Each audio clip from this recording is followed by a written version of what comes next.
Okay, this is the backyard. Actually, it's the front yard, but it's the back of the house. So you can see I've put in a garden over there around that tree, and then one right there, and then one right there. And this one's planted in lavender and some nasturtium vine, and this one's planted in lavender and nasturtium vine, and this one is planted in hibiscus, nasturtium vine, and zinnia and petunia. And I rooted those little hibiscus. See if I can get you closer. I rooted those little hibiscus you see there from last fall's cuttings when I pruned and got ready for winter. And I also put on, you'll see out there, the honey box on. It's the top brown one, and the white one on top is just to protect the feeder and the lid of the hive. I'll go out there in a minute and show you what's going on inside there. But all of the rest of this is, these are, looks like wild broccoli mostly over here. And back behind them, some volunteer petunias, quite a few. I don't know where they came from. I did not plant all that riot of lavender and purple back there, but I'm really glad to see them. There was before, that little bit of azalea right there was a big hedge, and behind the azalea is my well, and it was that's where 5 trees fell on that well and across the azalea hedge where it was, and so that's all gone now. And what's left is all busted to hell with a little bit of gardenia on the end of it right there.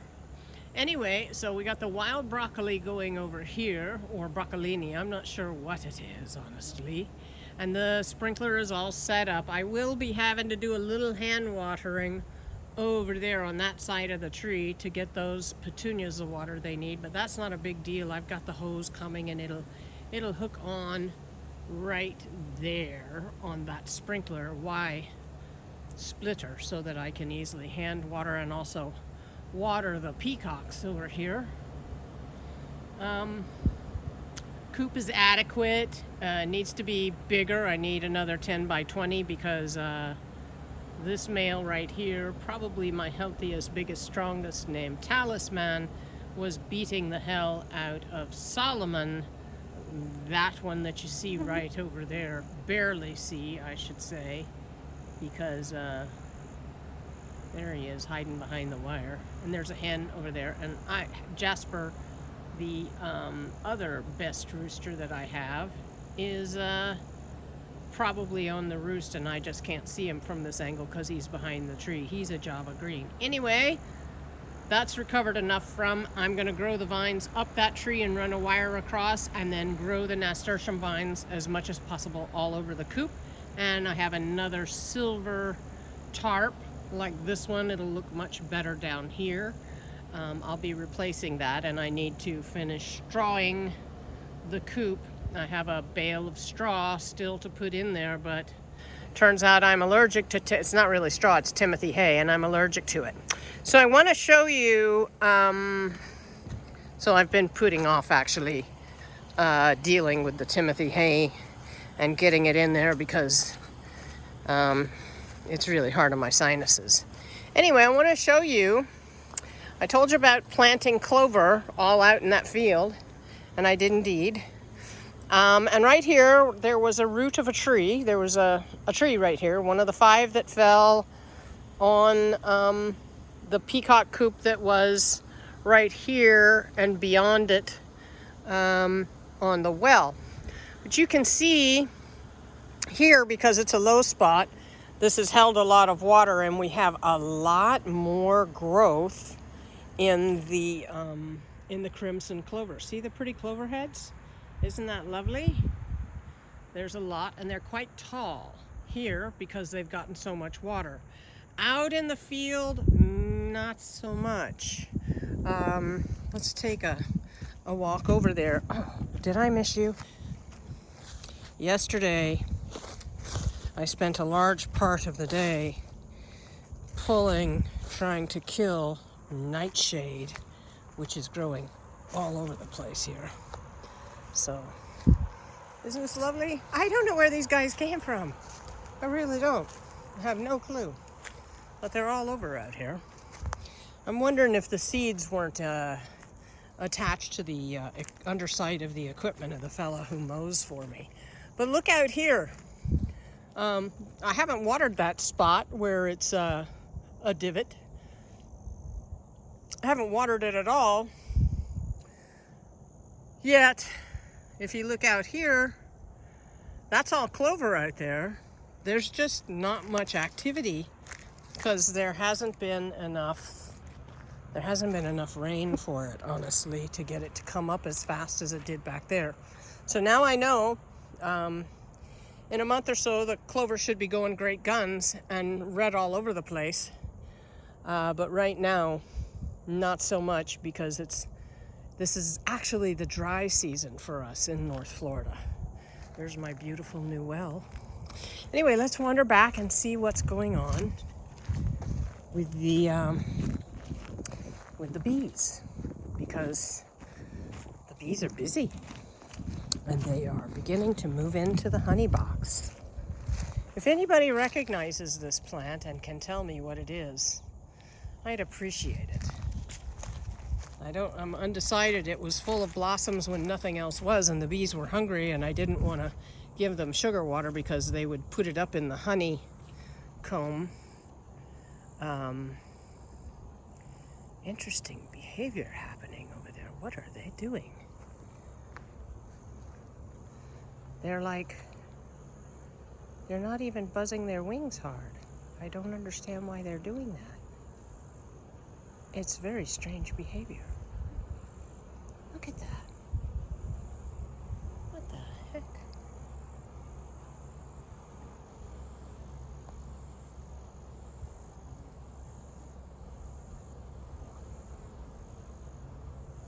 Look at that interesting behavior.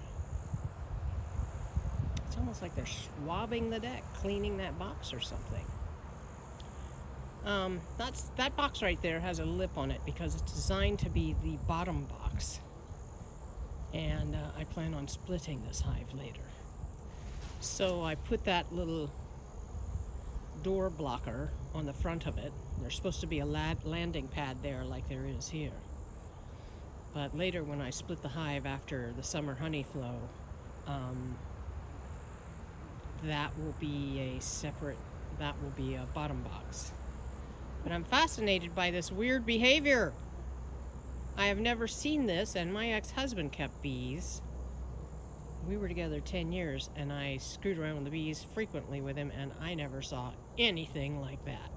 I have not a clue what this is. If there's any beekeepers out there who knows what these bees are doing, I would appreciate being let in on the secret, because there's no wing beating there. It's not like they're trying to ventilate.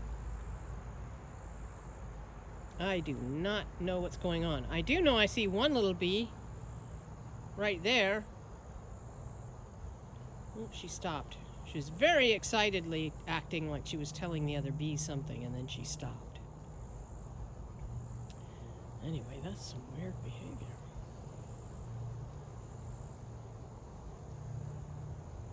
I don't know what's going on.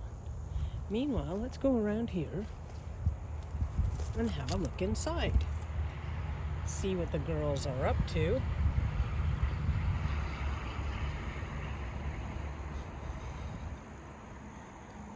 That is the flow hive box, and it has a little window, and that's plexiglass, as you can tell. And they've just started moving into this comb because the blackberries are coming in blossom, and the girls are beginning to prepare to bring in the nectar flow. I coated that comb in there very heavily with beeswax before I emplaced the box. Let's check the other side. This is the side towards the sun. And it has been, as I've been checking it, quite a bit busier than this side, which is the north side of the box. Excuse my hand. Oh, they're getting busy over here too now.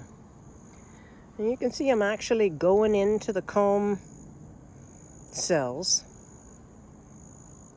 And what they're doing is they're getting that wax and they're sealing up the comb cell at the back so it's ready to take honey.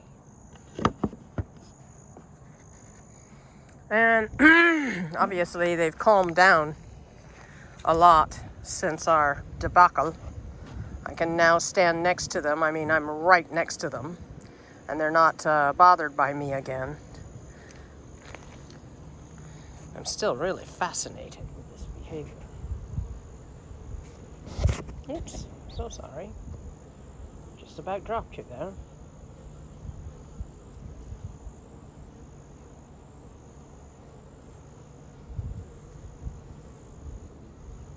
It's about 85 degrees today.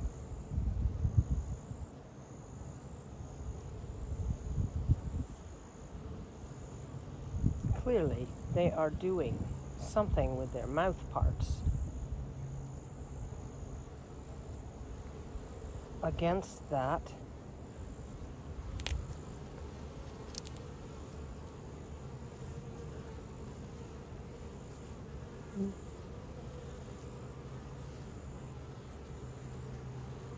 What the fuck is going on? Oh, excuse me. I do not know what's going on. These bees are very excitedly seeming to try and clean the front of this box. I don't know what that's about. I hope there's a beekeeper out there who can tell me. Anyway, that's what's going on at the farm.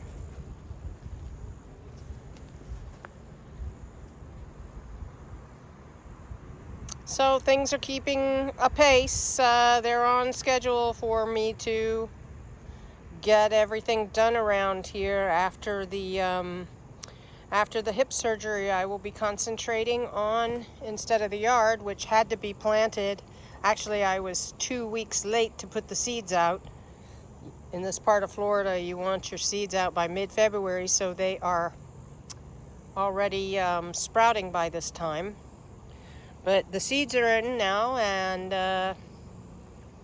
I can start to work on the inside of the house and a little bit of work on the outside of the house, so I can make ready to sell the place in hopefully midsummer, like July, because both the hurricanes that have come through here in the last 6 years hit me in late August, and I just don't want to do that again. I can't see me cleaning up again after another hurricane. Anyway, that's my plan. I want to get out of here. So I hope you all will please like and subscribe. Like the video, hit that little thumbs up and subscribe, and then hit the little bell to be notified when I post another video. And I appreciate you coming to check out what's going on at the farm. I really do. I love this place. I hate leaving here, and it is lovely sharing it with you, at least this way. And you know, it's good. I'll enjoy sharing the adventure of whatever move I make as well. So thanks again for coming by, and I leave you with flowers. Bye for now.